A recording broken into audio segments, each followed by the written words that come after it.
Well, March is National Reading Month, and there's no better thing to read about than nature. And here to talk about that is Lindsey from Johnny Appleseed. Welcome, Lindsey. Oh, good morning, Chris. Thank you so much. Yes, I'm very excited to celebrate National Reading Month because there's all kinds of things we celebrate. We have National Meatball Day and National Pie Day, but reading is something that we really want to promote. And yes, one of our favorite things to read about at the park and in schools with our kids is nature and all kinds of animals. So National Reading Month is celebrated in March, and it celebrates as well Read Across America Week, which is happening right now.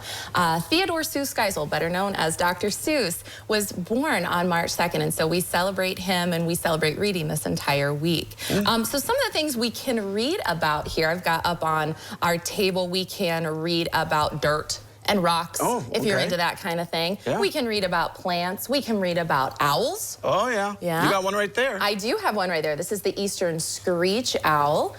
We can learn more about them through our books. We can learn about pond life and frogs. Oh, frogs. Here we go. Frogs right there.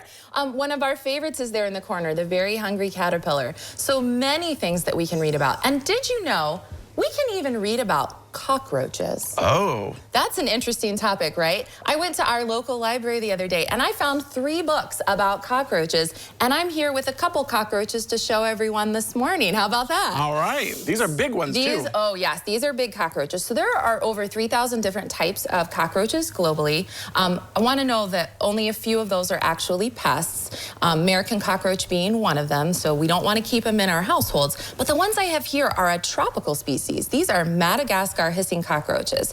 I'm gonna pick a couple of them up here and talk to us about them. They are fast critters.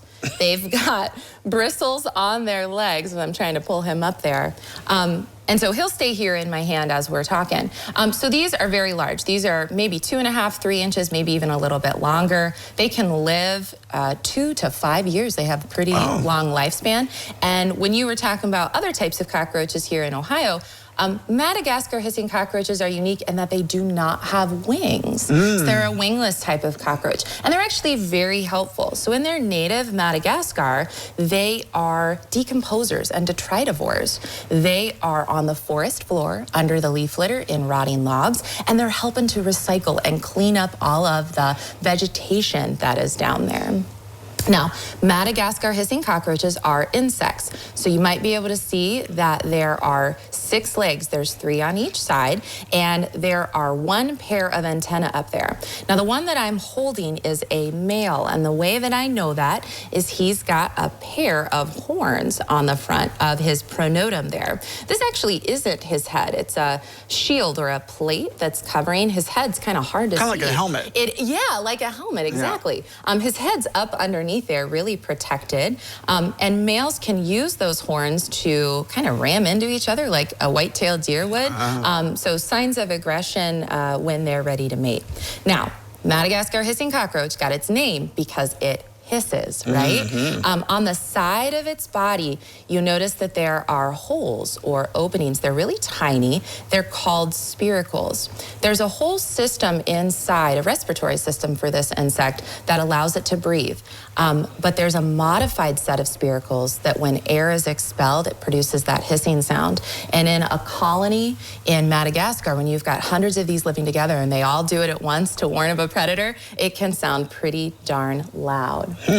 This is also very different than other insects making sound. Crickets make sound by rubbing their legs together. Cicadas will vibrate a membrane.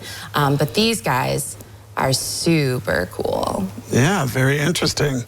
So you just go to the library and pick up a book and learn all about nature, which is fantastic. Read about animals, but also read to animals. So if you've got an animal at home, that a cat or a dog, sit down with them and read to them. I'm sure they'll enjoy it. Oh, all right. Well, we'll try that out. Well, Lindsey, thanks for coming on today. You're very welcome. Appreciate it. All right, well, don't go away because we have more when we return.